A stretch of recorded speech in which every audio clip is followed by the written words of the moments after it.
again to the Lessons Learned podcast with myself and Chapamon. If you are watching us, welcome to the channel. It'll take me a few seconds to send out the invites for everybody. If you guys want to join us, I'd like to thank everybody who has helped me so far endure Dark Souls. Because it has been a bit of a pain, but I am enjoying it nonetheless. Special shout outs to, you can see in the VOD, to Careless, Hemovic, and King Cobbler, who have been extremely helpful in everything that you have done. Tonight we're going to talk about the news as they are, which of course being post E3, we're aside from keeping news talking about all the quote unquote revelations, we don't have a lot of news to talk about. Well, there's a couple of things. Sony being, well, Sony, for some reason, and other pieces of news, and then we're gonna talk about something that actually came from E3, which has been sort of bothering me for a while, and I really want to talk about it. And that is whether or not we, as commentators and critics and the like, are we kind of taking the fun out of video games in a way, the way we're doing things? And this comes from that Macintosh tweet that I saw, and it kind of was like, there's something about this. It just feels wrong, and I think that's part of the thing, right? Part of the are we really doing the right thing by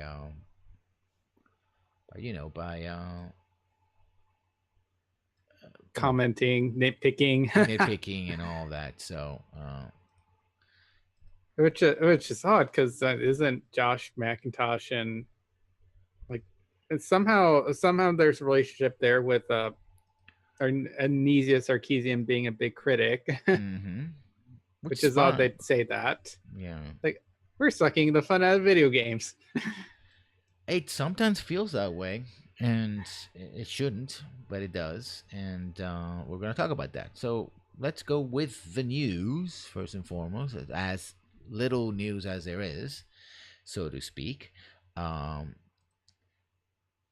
First of all, I think we're going to talk about Sony and Fortnite.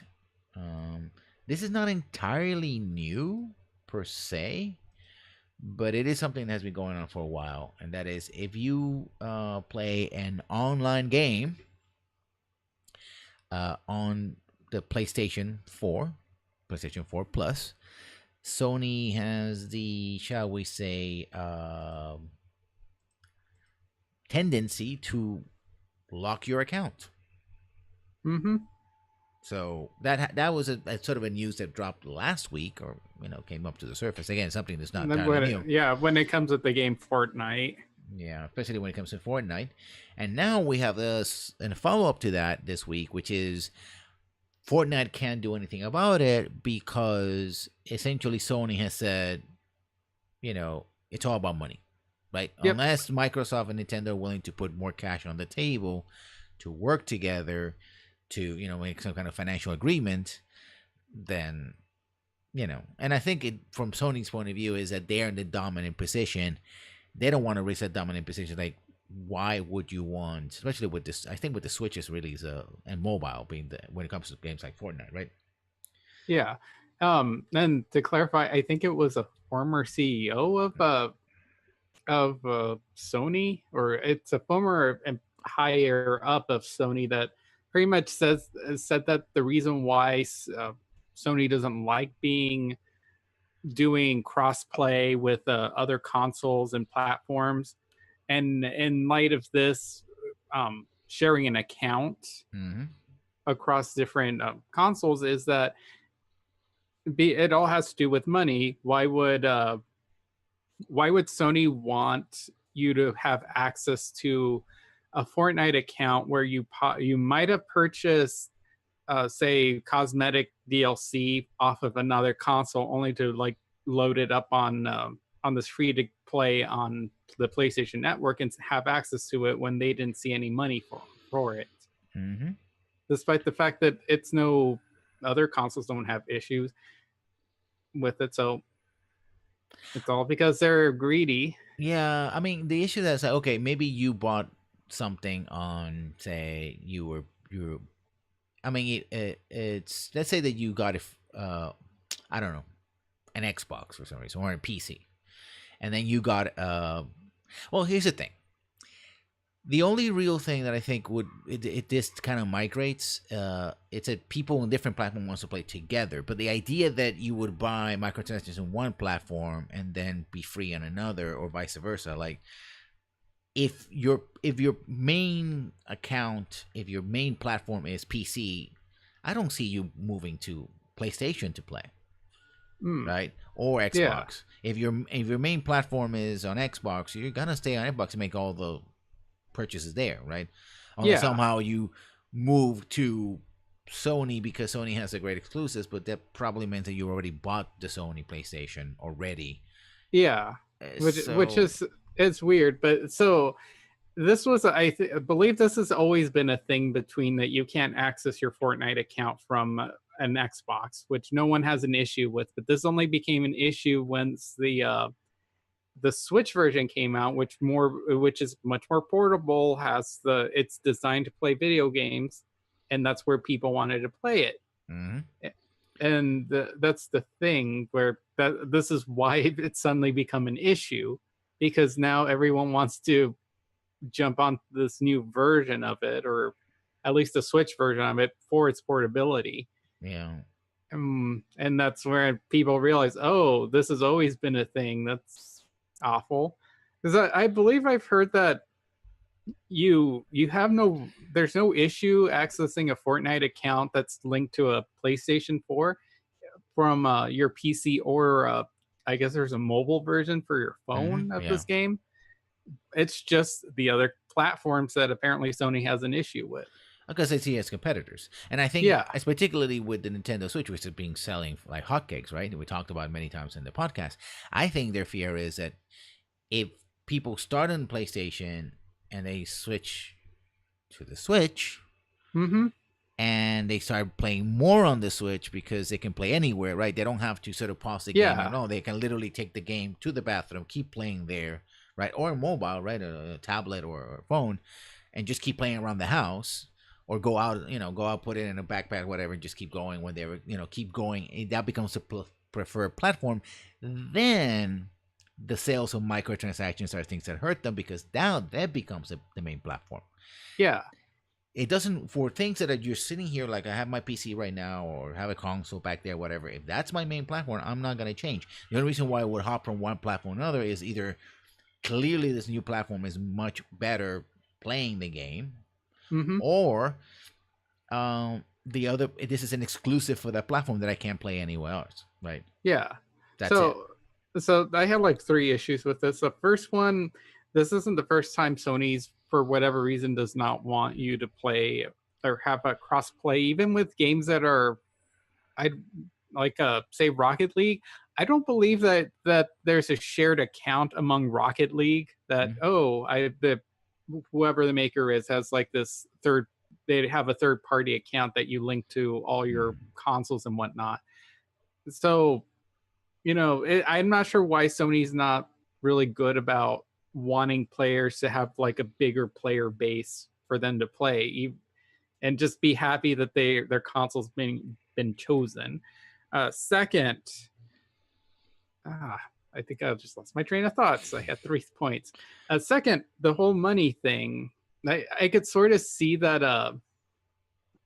You're using PlayStation Network servers for this free to play game that you're hoping to get some kickbacks as part of those services for the microtransaction.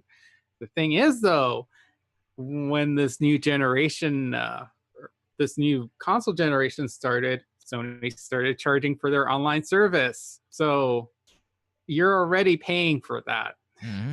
So I think that's just being petty on Sony's part.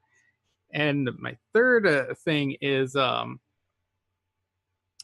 if I could just remember them all. Let's see, do crossplay, money. I've lost my third point. It was pretty good. I know one of the things is that it's there's an issue with the whole we weren't warned about this, and especially since it's a third party account. That would be like if I couldn't use a lot of EA games have an EA account Hmm. that you associate with different consoles. That'd be if like I try using mine on Xbox and then all of a sudden it's like, no, you can't use this because you've used this account on PlayStation, which would be ridiculous. Yeah, I mean, I think it goes to some point I want to say, which is ownership, right? Who owns what, right? Hmm. And that's an issue. It's like, and for example, I had problems when I started using Origin on PC. I wanted to link my accounts that I had with Xbox, but because there was an Xbox that was used account that I had, it was a mess. I had to redo the whole thing for a PC, and of course that discouraged me to further play on it on the old 360, right? Uh, Oh, I remember my third point now. mhm. You brought up the fact that that they see Nintendo as competitors. The thing is, didn't I specifically remember that someone from Sony said that, oh, the Switch, we don't see that as a competitor. That's a whole different like thing. We don't see them as competitors for console. So then what's They're up with this? they're lying because the thing is that now we're seeing a trend like Fortnite of essentially simpler games. Hmm. Right, so you play if a game like PUBG, a game like Fortnite, which are extremely popular, can be played on mobile. That means that Sony cannot, and even The Microsoft Xbox. say, Yeah. "Oh, well, you need the most powerful console to play this." That means that it is a competition, right? You can go to Switch, you can go to mobile, you can go to your tablet, mobile phone, whatever, and just play there. So it's like, oh, no, there's no clear advantage other than the fact that this is your preferred platform to play in, and I think that in fact hurts Sony in the long run because it Yeah. comes off like, well, you don't want me to play with you, or you want to lock me on. It's like the old argument of like how to share games, and that horribly backfired on Microsoft, right? Oh, Yeah. we're not gonna, everybody's gonna download their games, it's not a problem. And people are like, yeah, but I like to have the choice. Yeah. You can't And force me into the situation. That's the difference. yeah, and I just you bring up of them seeing Nintendo and the Switch as competitors just reminded me of that. I'm like, wait a minute. I'm pretty sure that Sony came out and said, "Oh yeah, we don't see the Switch as a competitor, like competing thing. That's why we're not going to put up a Vita too because it's a handheld. We don't consider it as a real console, essentially." Hmm. I don't know. I guess I guess 2 years later. And all these games being very popular, being the top games in the industry, and being on all those platforms, it looks very different. Mm-hmm. Yeah, so And it's speaking of physical or digital people buying digital games exclusively, probably good segue for our next story. oh, that means about GameStop. GameStop is, well, has been on the ropes for a very long time, and now essentially they're looking for a buyout. I think, if I understand correctly, they're looking for Mm-hmm. financing because they are in trouble. Um, and I'm gonna say something about some of the forums I'm in and Facebook and stuff like that. People are like, oh yeah, I hate GameStop and all that, but and I understand why, because they have very crappy business practices in their own right. They don't treat their employees right, etc. I've seen it firsthand. It's not cool. However, and ironically, I think GameStop was that they were, their own monopolistic practices. They became the only game in town. Like literally, I remember a local mall once had an EB, electronic boutique and a GameStop, and literally Uh-huh. they one day there were two stores, and then one day literally were two GameStops. Yep. In the same floor, right? It's like, of course, they closed one and kept the other, but eventually they closed all of them. In Puerto Rico, they're all closed. They closed about 2 years ago. But the thing about it is, first of all, the only alternative for me to get physical copies is to go to Walmart. And Mm. it's in Walmart, like Target, stuff like that's just like, oh, this is just Yeah. Electronics is just a stack. There's stuff, right? It's not a dedicated store. And second, when I was playing on the 360 back in the day, if I went for GameStop, I probably wouldn't have played many of the games I had because yes, the money they gave back to people on used sales was horrendous. It was like I think 20% on average. But at the same time, they had a bunch of used games that I got to play because I could afford, 2 games or 3 games for the cost of 1 game, right? Even if sometimes the discs were scratched or whatever, but I could still try to play them, right? Um, and we talked about this about Steam sales and the like. The promise of digital distribution lowering cost hasn't really materialized in the way that a lot of people expected or were promised to.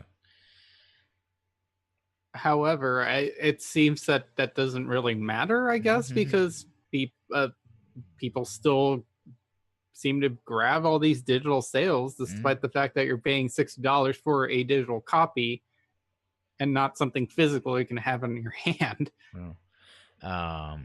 And ultra powerful, mega deluxe editions like Ubisoft's Assassin's Creed, well, the little one has like content, and that's another thing that's happening now. Like Red Dead Redemption and 2 and the latest Assassin's Creed, they're gonna have content. It's not a season pass. It's locked into the ultra mega special deluxe edition. Yep. Triple X, whatever, right? And that's kind of part of the sort of shenanigans that they can pull with digital distribution. It's like, well, we can actually lop off things or add content or whatever. And often when you go to, the other is, Best Buy, but Best Buy, my local Best Buy is still closed after Hurricane Maria. So, ooh, yeah, I mean, literally the whole roof caved in and they're still working on it. May never open, I suppose. We'll never know. I will see if there's no hurricane this year. Oh God, help us. And so that's the thing, right? It's like, yes. So on one hand, I think it's kind of like stuff like was it the big video store chain that plays in the United States a couple of years ago. Blue, what was it? It was blue and yellow. Like blue and yellow. Yeah, that was the colors. Box. I forgot it. Well, there were video rental bases, and they were big. Oh, Blockbuster. Blockbuster, yeah. And I think you can still get copies. I mean, you can get rent. You can rent like in Redbox, something like that. Redbox is everywhere. You can rent the game and stuff like that. But there is something to brick and mortar. I actually find it convenient. Yeah, like sometimes if I'm bumming around the mall, if I just happen to find myself in the mall nowadays, or rarely, I will poke my head in a GameStop just to see, hey, what new games are out that I may not have seen. And it's something. There's a difference between browsing on, like, say, the PlayStation Network and actually like seeing the games all laid out. I enjoy actually going out and seeing it. If you've gone to a GameStop as of late, you've noticed that it's like the storage just filled. It's 50% tat now. It's like you got the games lined up against the wall, and each, you got your PlayStation games like in this one section, you got Xbox and Nintendo, and everything else, especially in the middle of the store or another dedicated section of the wall, is just tat. That's all. Like, it is just this, and it feels like very overpriced tat, or not really all that competitive in terms of price. You could probably go online and find it just as cheap, if not cheaper. Or use electronics, which they also or sell overpriced, which all iPods and stuff like that. And you're like, okay, I mean, I can go to Walmart and buy the last run of the iPods for probably the same price, and it's just a brand new color, everything iPod, or go to Amazon and get it or something. So I mean, to their credit, they've at least sort of tried to shift their focus in other places, like merchandising, because I mean, we're nerds, we'll buy some of this crap. But it clearly hasn't worked out, because I always see just a bunch of stuff that's on clearance, and even that clearance, not the price so much, is just the kind of tat that they have. It's like, no, it doesn't appeal to me. But it's kind of sad. They're trying, but this might be their last hurrah. Probably. And talking about also things that are in trouble, we also have Telltale, which is a bit of a surprise, but it's something that's been going on for a while as well. These things don't just happen. There's a lawsuit, I believe, that's a former CFO or other high-ranking officer suing the company, and among the claims that, of course, are rather familiar to the video game industry, are of a toxic environment, Telltale taking on way too many projects too quickly, right? Expanding too quickly, pushing their employees hard, little no overtime, but also a lot of crunch, that sort of thing. And it's interesting in the sense of where the problems are really happening, because one could argue that Telltale, one of the things is that they try to sort of have an assembly line style game with the episodic thing and with a particular art form and all that. Clearly they were trying to control cost. Yeah. And you would think with having all these projects from, they have Warner Brother, they have the Batman license, they have, Minecraft, they have Borderlands. I mean, it's one of those companies, one of the rare companies where a lot of the video game industry would be competitors everywhere else. Yeah. And here, under Telltale, they sort of happily coexist. The Wolf Among Us, stuff like The Walking Dead. The Walking Dead, which is big for them. And it's kind of weird that you would think in a height of success, but it kind of reminds me of we talked about the crash of 82, 83 in the past. It kind of reminds me a lot of what happened to companies like Atari, stuff like that, which on the surface looked like they were doing great. Yeah. But they, in many ways, they were doomed by their own success. Yeah. And to clarify that, the former CEO is essentially suing because he felt that he was kind of pressured and kicked out and didn't get what was promised to him. Lawyers responded to these claims, claiming that he's essentially that the CEO is responsible for pretty much putting them in the financial strain that they are right now, and clearly admitting that right now Telltale is in a financial bind of some sort. I mean, and it's, even if you had the most successful and say that these games are turning a profit in a way, that doesn't mean that the company hasn't managed their money poorly. You could be successful and still find yourself broke. I mean, if you're relying on crunch and then you have to pay for extra hours, right? You have to pay overtime. Yeah, and especially since I guess I can see the idea behind Telltale Games. Essentially, all you do is you have a really good engine, you have your set engine. All you have when you come up with a new concept, you just write a new story, break it up into 5 episodes, get an art department to make characters, and then you hire voice actors, ta-da, and kind of ship it out. The thing is, though, it's like you got to make those episodes every couple of months, because they tend to release every 2 to 3 months.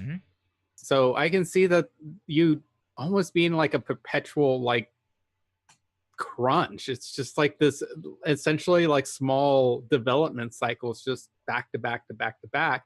And if you do have that crunch mentality, I can see why that'd be so tiring and really straining on the employees. I mean, again, it's like assembly line video game design.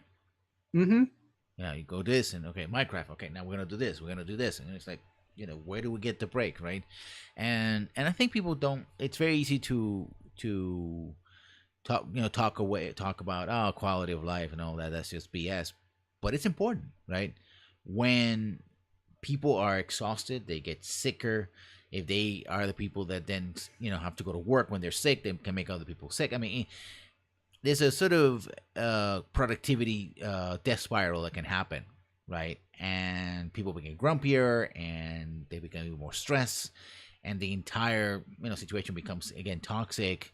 And you have deadlines, and if you start firing people and you bring new people in, and they're exposed to the situation, and also, let's be honest, the kind of game, and I'm the kind of person that when it says Telltale says games, Yeah. are in the vein of things like the stuff that also other companies like the David Cage's Quantic Dreams of, right? It's Yeah. these Interactive. They're interactive media of some sort, but not necessarily a full-fledged video game.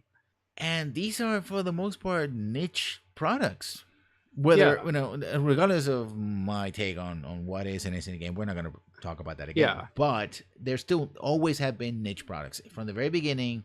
I mean, I think the height of this stuff was early in the 1980s with Sierra Online.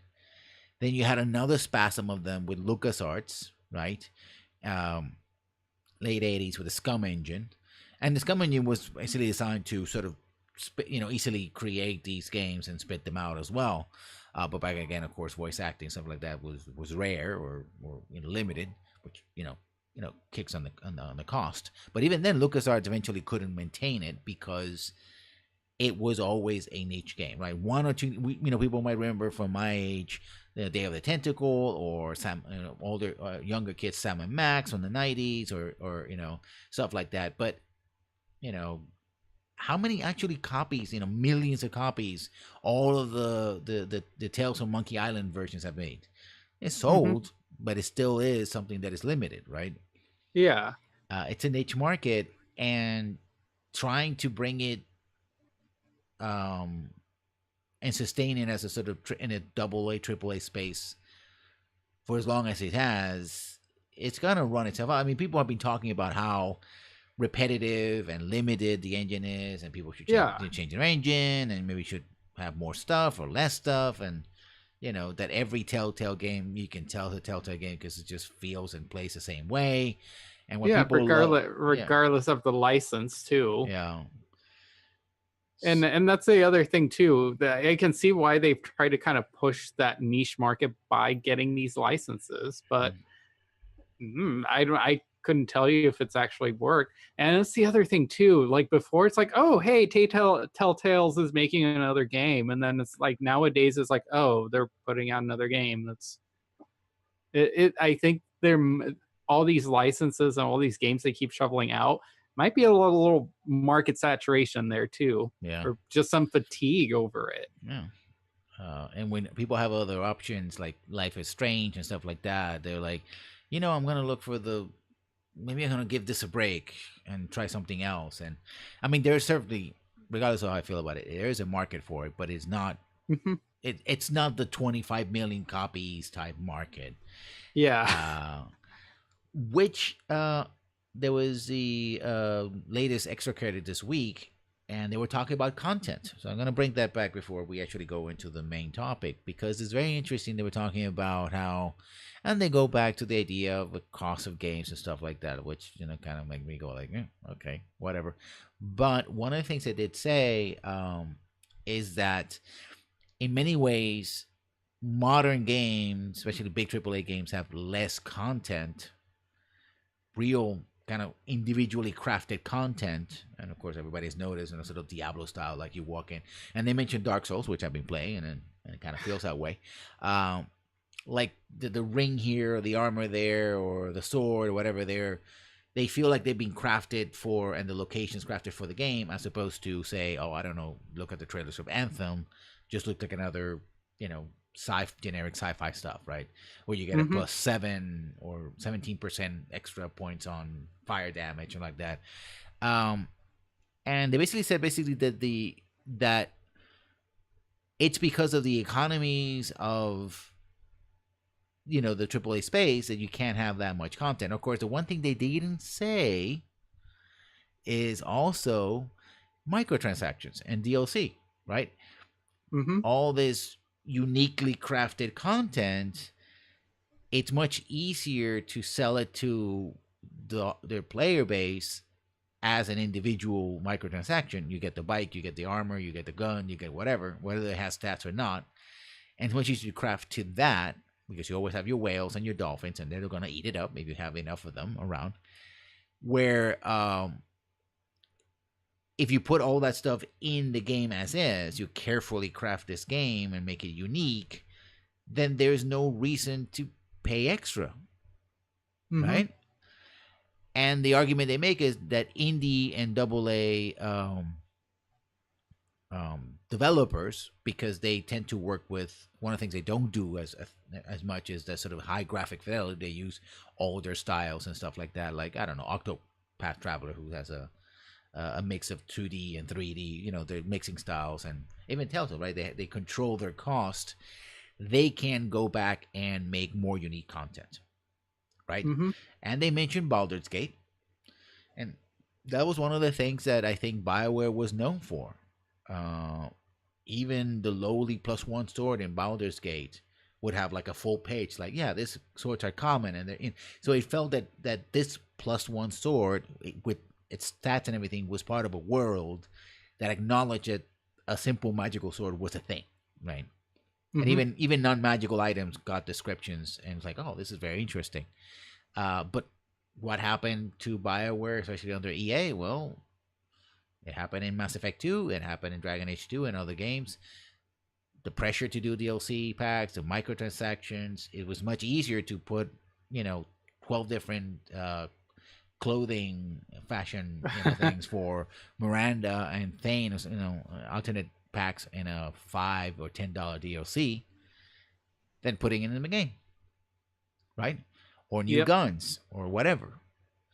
And the new guns were cool, and the magic items were cool, whatever, depending on the game, but they were extra. So that's the part they didn't discuss, and that's why I kind of roll my eyes when talking about the cost. And also, again, we have the yearly releases, right, and stuff like that. We talk about Telltale putting games out like Assembly Line, but that seems to be the thing that every video game industry, AAA industry company wants to do. They want to have sort of this steady yearly, or nearly yearly delivery schedule, launch schedule, and that means there's not a lot of time and effort put on making each game unique, especially when it can actually mess up with the sort of the idea of the brand, right? Oh, or quite the opposite with Mass Effect Andromeda. Let's just not give it time to polish and ruin the brand.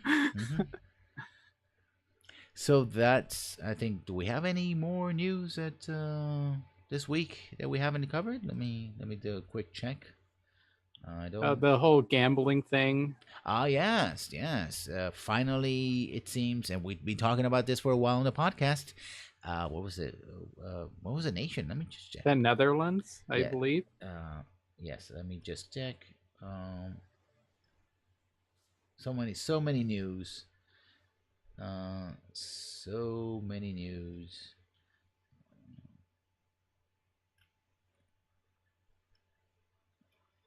We have Sony. We have. Nope, this is not it. This is just a meme. Telltale in trouble. GameSpot is dead. Here we are. That was the last look. The last. Netherlands. The Netherlands. Essentially, what happened is that Steam has disabled trading cards and trading in their games Dota 2 and CS:GO after they ran afoul of the Netherlands gambling laws. You might have heard there was a big scandal last year about third parties, especially Twitch channels, essentially running gambling sites where you would exchange items from these games in this, and basically, basically a sort of online roulette to see if you can win actual either better items or cash for them, get cash prices. That was a big thing, a big problem. But Steam said, well, not it's third parties. We're gonna eventually they kind of banned some of these things, right? Some of the connections they did something, being Steam what they Valve being what Hmm. they are, they do minimal work at best. But essentially, they just kept their practices that then ran afoul of the Netherlands gambling laws, and we've seen this in the European Union, and even some attempts in the United States as well, in Australia, where they've gone to, particularly after Steam and Valve, the parent company, saying, these microtransactions are pretty, and not just loot crates or loot boxes. We're talking about microtransactions as well, and trading them for other items and whatnot. The whole kitchen caboodle, and they finally putting their foot down. And we talked about this before, and guess what happened? When given a choice, Valve decided to disable them altogether. Yep. And said, well, Okay. and they said, well, we disagree, etc. Our lawyers and blah blah blah. But either don't sell the game there, which means somebody can buy it somewhere else, or disable them. The thing is, we shall see if people will in fact seek out the codes, right? Will we have Hmm. now a market where people will resell codes in those particular countries because they don't have microtransactions? Yeah, that actually would be interesting. And the thing is, they've disabled them just so they can try to tweak the loot boxes just so that it meets their the new laws and standards of the Netherlands. Mm-hmm. So those microtransactions might come back. Oh yeah, they're gonna push hard for them. That's they're not gonna give up on them at all. So there's that. But the fact That's that the fact that it's it happened, I think, is notable. Yeah, it's been a while coming because if you don't regulate it yourself, Somebody will step in, right? yep. And that also tied to the fact that basically Steam has just thrown their hands up and go like, no, we're going back to the idea of curated content by our communities. Right? We're gonna let anything and everything in. We don't care. We're just a marketplace. We don't. We're just a place where people get together, like like when you rent a stall at the farmers market, on a Saturday. That's. Of course, if rats start eating your fresh veggies, then you would probably sue the owner of the space because they're not supposed to be there, right?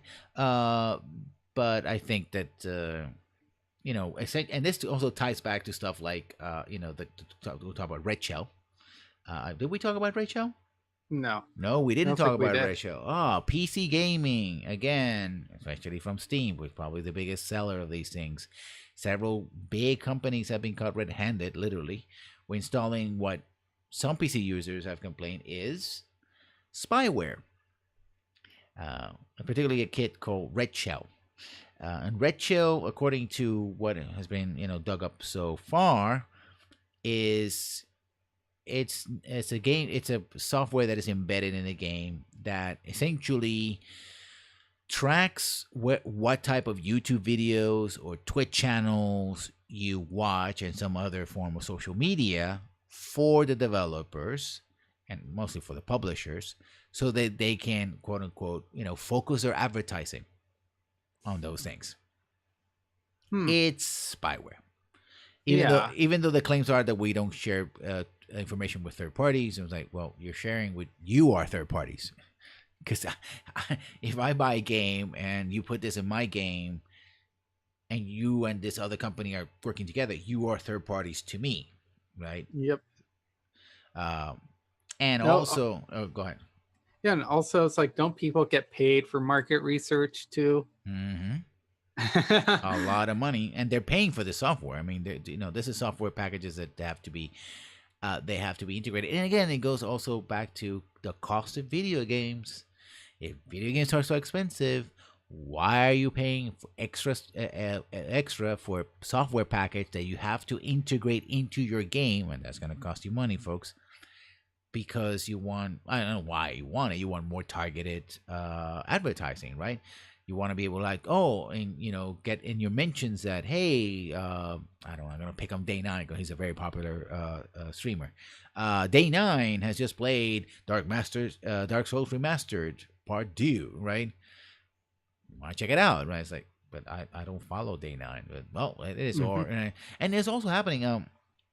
I mean, I remember one of the things that I found so annoying, or sort of the cherry on top when I was playing Far Cry 5, is because you have to go into their account, the Ubisoft, and sign in through. You buy it in Steam, but you have to go through Ubisoft. It's just Uplay sucks. I still have it installed. I haven't installed it because I do have a couple of games of theirs. I was like, one day I might want to replay them, so I guess to keep Uplay in my machine. So I was playing the game and getting more and more annoyed with the story. The Ubisoft would send me messages saying, "Hey, you just killed this villain. You have 2 other villains to kill, or you completed 65% of the game. You want to play more? Try our arcade version of the game." It's like, Ubisoft, no. How about no?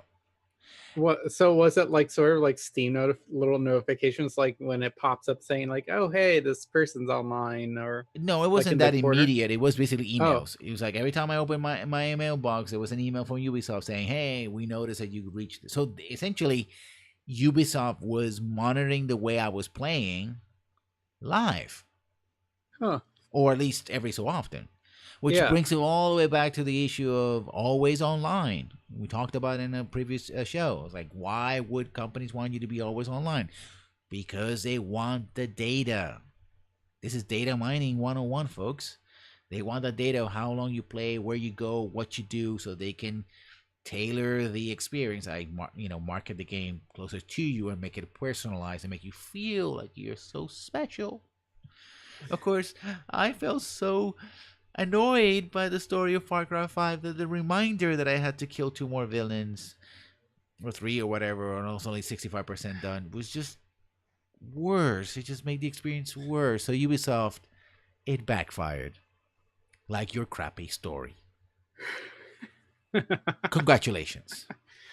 So I can certainly understand why, people who discovered, Red Shell and all that. And some companies have said that they were going to remove it. One of them was Bethesda Softworks from ESO, which is Elder Scrolls Online. But others haven't. And again, this is not a developer thing. This is a publisher thing. If you're complaining about your games being so expensive, why are you putting more crap in your games that cost more money? Because I'm sure Red Shell doesn't do this for free. It's not a charity. I mean, how much? A couple $100,000, maybe $1 million. I mean, after all, if you spend $50 million on a game, you can afford $1 million for one of these packages. Say for a year or 2 or whatever, however the license works, because it's going to be licenses. Licenses are never cheap, especially when the people buying it have a ton of money. Run any company with Microsoft licenses or Photoshop, Adobe licenses and all that, and you're going to be spending thousands of dollars if you have to install them multiple machines. They know how much you make, and they tailor it to how much they think you're going to pay. Another beauty of digital distribution: adjustable prices, and often the prices almost always tend to be adjusted upwards rather than downwards, which is also cute. So yeah, don't stop. It kind of makes me wonder if we should just go back to dial-up, where you have to actively hop online, and then when you're done, you disconnect. Yeah, another trick, of course, for all this is also that most of the stuff, if you, that's another thing, people are complaining that they were not told. Just like what happened with Sony, people didn't know. And maybe Sony will go, well, if you read the whole agreement thing, well, that's, from legal terms, that's what's called boilerplate. All that gobbledygook that you see on screen when you want to play the game, you just want to switch on, yeah, I understand, is boilerplate. And boilerplate is defined in most courts in the United States and many places around the world as legal garbage. Stuff that is there to cover your butt, but nobody reads, not even lawyers read, unless somebody's getting sued, in which case everybody starts reading it. It doesn't really have a lot of weight legally, if none at all. And if you tacked into that with an opt out as opposed to an opt in, where people, of course, will usually like, oh, I don't know, I'm just gonna go for the express install, whatever, instead of going to the specific install. I don't want this, I don't want that, because that takes time, and I just want to play the game. You're on the hook. Again, Microsoft used to do that. I'm not going to show you my screen, but right now, in the latest update, I still have Microsoft Edge for some reason. Microsoft decided to add or reactivate Edge on my computer because they could.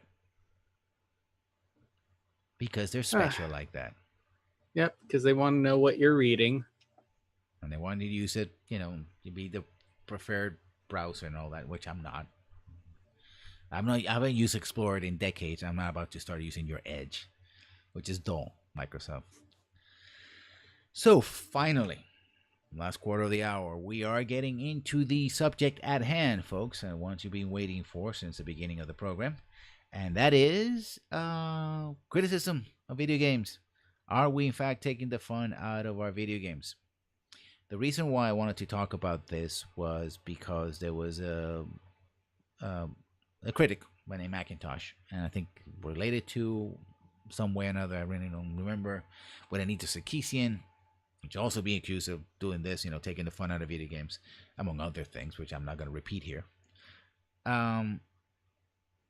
And basically, the criticism, also Anita Sarkeesian made a similar note last year in 2017 about E3.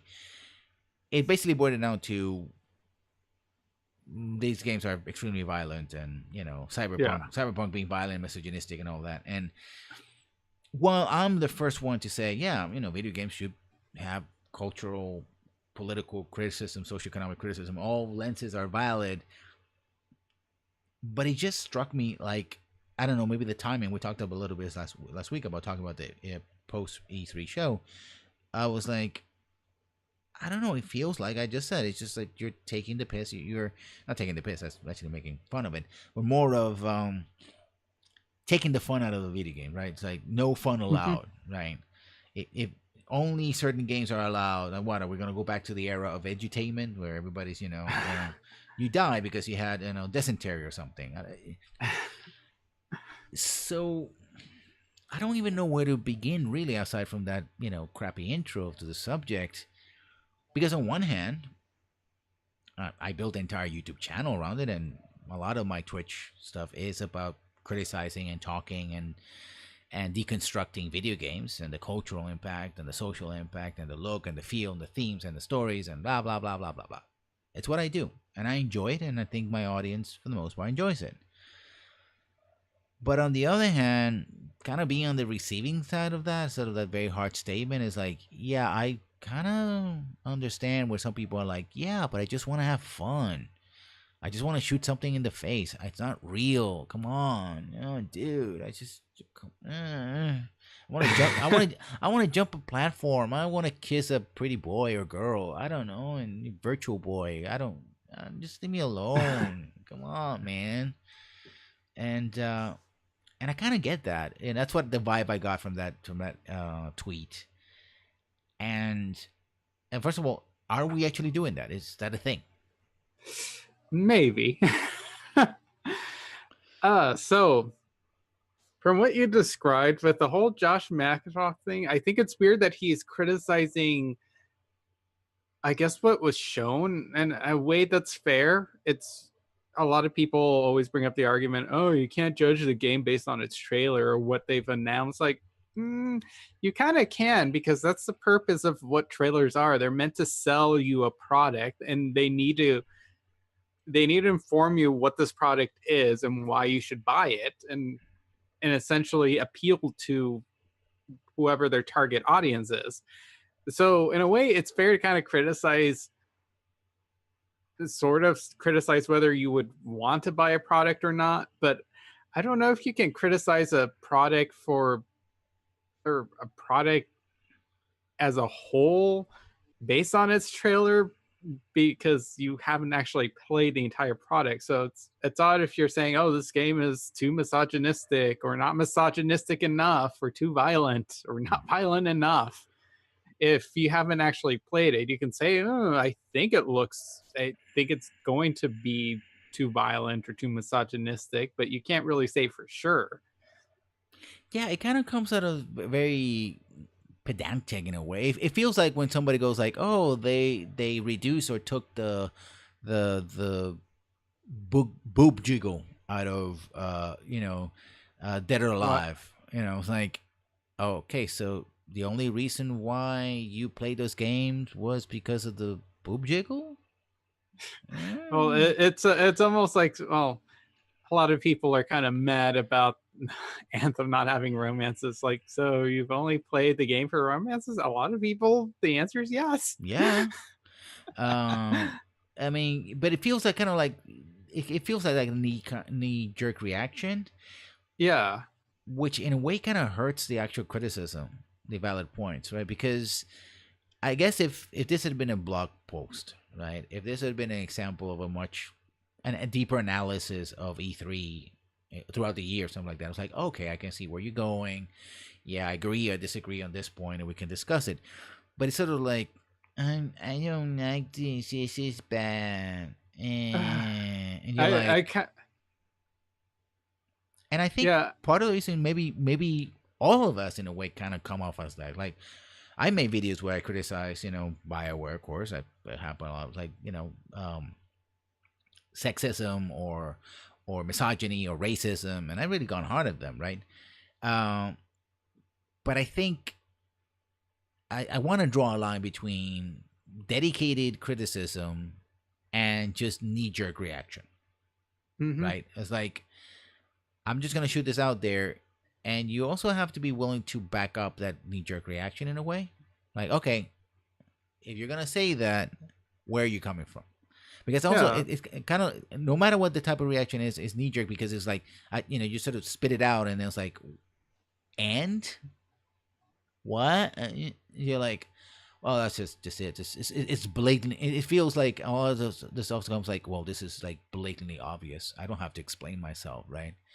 Yeah. It's like, okay, well, then I don't Well, have to listen to you then. well, it's sort of how I think of my Citadel review where I started criticizing a lot of the dates. And like and some of the criticisms I levied, it's like some of these dates feel kind of have elements of like rapiness to them. And I'm like, that's something I don't just want to say willy-nilly. It's like, oh god, these dates, they're so rapey. It's like, no, I actually explained why I felt that way. And I'm like, yeah, I feel it's kind of rapey because XYZ. And this is why I feel slightly uncomfortable when I watch some of these dates, even though they're supposed to be fun and fan pandering. I'm like, ooh, that doesn't seem right. Yeah. I think the converse of that is and we all do it. I've probably done it like 12 different times during this show alone. To say in one variation, I was like, I'm a fan of X. Mm-hmm. I enjoy Y, and then go and say whatever it is I want to say.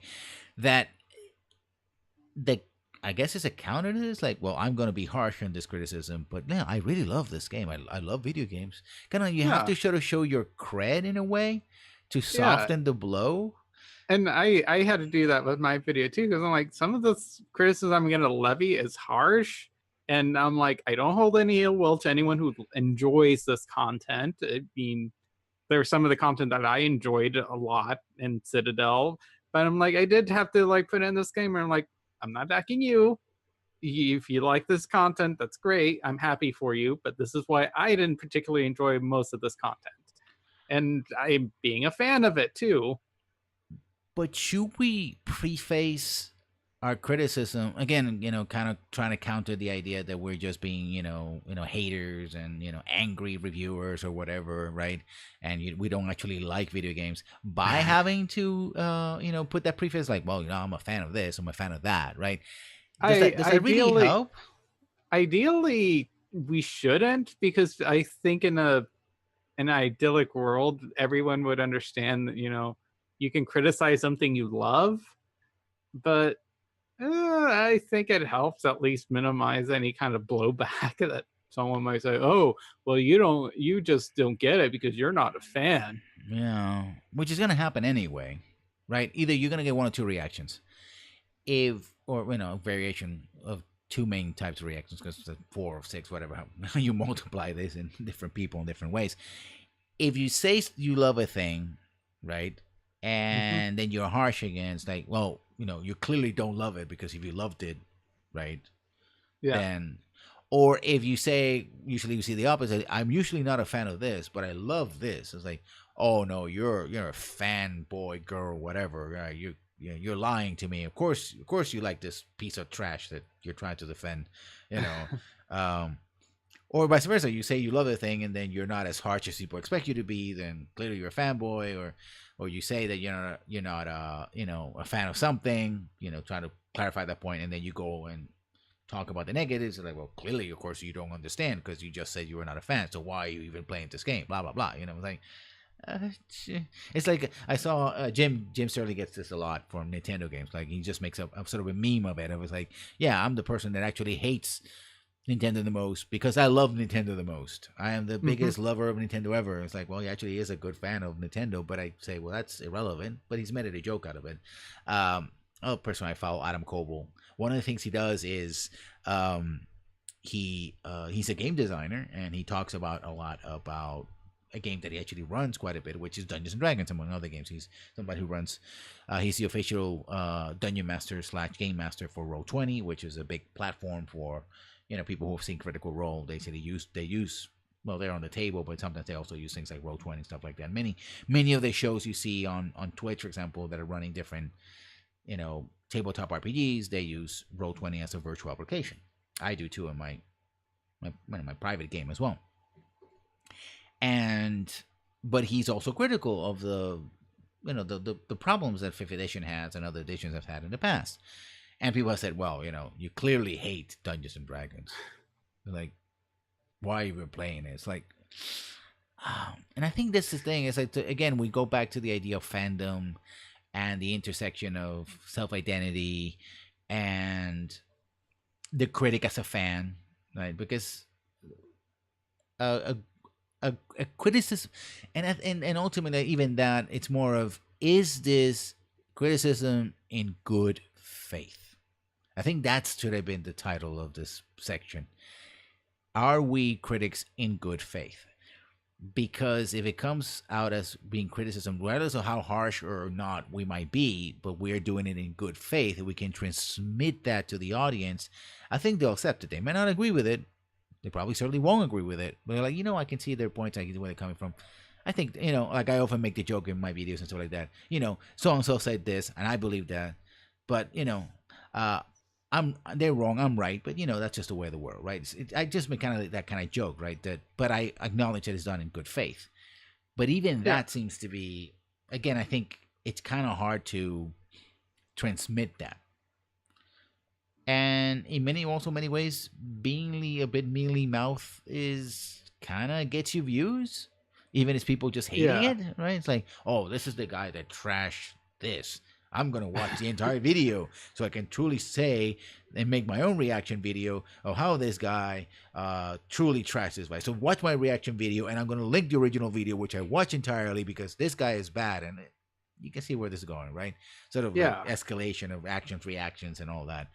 Um, I mean, you said yourself. A lot of people heard that they don't like Vampire, but you yourself like it, but you see problems with it. Uh, you know, maybe is trying. Maybe it all comes down to good faith. Yeah. But that's so hard to define. How would you define in good faith? Hmm. I'd say, wow, I'd almost say it's someone who's clearly honest in their opinion and is at least fair with the game, with pointing out what they thought was good too, not just talk about all the bad, or the opposite, just talk about all the good and never talk about all the bad or Mm. any of the bad. I think I would define good faith in that, and someone who at least gave a game a fair shot. Yeah, but then again, you have that intersection of the critic and the fan, and fans and critics are kind of looking at different things, right? Because Hmm. what I think is fair, if I, for example, deconstruct a game, see its parts, and then try to put it back together and say, okay, these things work, these things don't work, and then I try to put them together and go like, okay, this works with this, but this doesn't work with that, so the whole picture, I'm gonna give it a rating, give you a holistic view, where the fan will go, I love this. This is great. This is the best thing ever. Like we're talking about romances and stuff like that. This game has this, and therefore I absolutely love it. It's the best game ever. Or this game has that, whatever that may be, right? No, boop fixes. They took out the boop fixes. Now it's the worst game ever. You're like, yeah, but the fighting is still pretty cool, and the puzzles are great, and the shooting is awesome, and this other part of the story where they talk about race relations and whatever, just throw something up from, recent games and products. That works. That was interesting. Oh no, but it doesn't have romances. It's like, well, that's what you want. And, if the game is not good for you because it lacks what you, or has an excess of what you want or hate, I can understand that. But the job of the critic, especially a good faith critic, as you said, is to try to be balanced, or try to give you try to break things down and put them back together in as thorough and close to, I guess, objectivity as we can get. That's the only thing. Yeah. People demand objectivity, but At the same time, Jim also did a really good sort of parody of that argument, like, oh, you need to be objective, with the Final Fantasy 13 review, where he was incredibly objective, like overly objective. It's a game, you can play it, it lasts so many hours. yeah, it's characters on it. Yes, Magic, combat, puzzles, dialogue. It's part of the Final Fantasy franchise. Yeah, it's another game in the Final Fantasy. Yeah, because we also inject our own opinions, right? We color what we talk about with our own opinions, right? And I think that's the other part of being good faith. It's explaining why you feel that way too. Mm-hmm. Not just saying, oh, I didn't like it. I didn't like it, or even saying like, I didn't like it because it didn't have any romances. Well, why did you feel that it needed romances? Oh, because it seemed like these two characters, they had like a connection, and it seemed like it was a subplot, but they didn't go anywhere, and it just felt unfinished, and that's why I felt the game needed more romances. Mm-hmm. So, I don't know. There's a good reason, explanation as to why I didn't like the game. Yeah. Because it didn't have romances. And also other things like when I played the latest version of Doom, I didn't like the first person platforming. Part of the reason is that I don't like platforming in first person in general.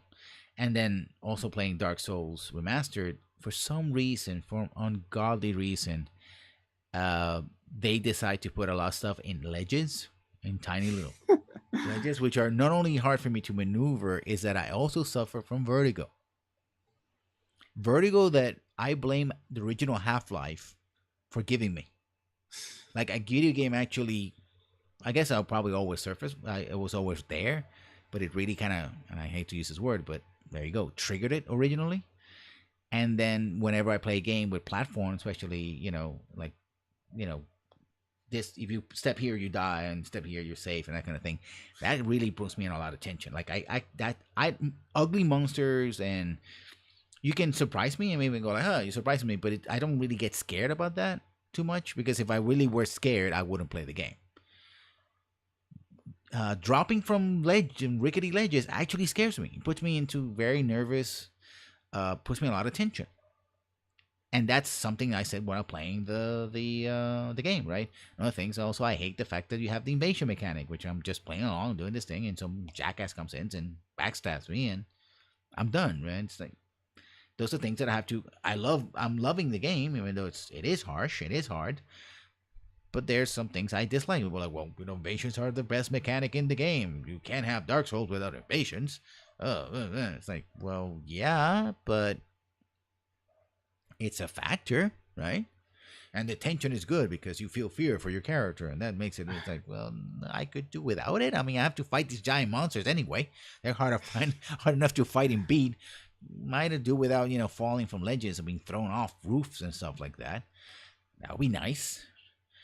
But there you go. So yeah, I think it boils down to at least the appearance of good faith, if nothing else.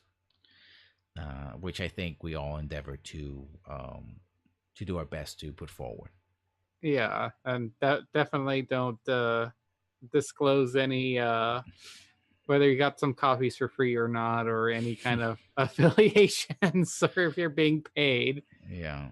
Well, actually, you have to disclose them, but then Yeah. again, that's. So that is all for our program for tonight. I'd like to thank everybody who's been watching and chat quietly, but watching us nonetheless. As always, we have this program every Wednesday when we can on 9 o'clock. We talk news, we talk about everything else. But before we go, Chapamon, where can we find you on the interwebs? You can find me at Chapamon pretty much anywhere. I'm Chapamon at YouTube, and I am Chapamon_Aragon on Twitch and Twitter. And of course, the obligatory pronouncements of support and all that. Go check him out. Has some great. You haven't still finished your Mass Effect Citadel series. Has a couple of episodes left, right? Just one more. I'm hoping to wrap up the conclusion soon. I'm waiting for that one as well. It's been an interesting series, to say the least. In good faith. And you can find me here, of course, in Lesson Learn 1 channel. The 1 is important, otherwise you're not going to find me. And Lessons Learned on YouTube, and Rafa Writer / Lessons Learned on Twitter. You can reach me out on that platform as well. We are currently now at 46 followers for the month. That means I'm 4 shy of reaching the goal, one of the 3 goals you have to reach affiliate. So if you do like our content, like Chapamon, myself here, and what I do, spread the word and see if anybody else is interested. That's all I'm asking. And we're shooting to, the month is coming to a close. We're also hitting that 3 viewer threshold as well. So hopefully that is also going to move forward as well.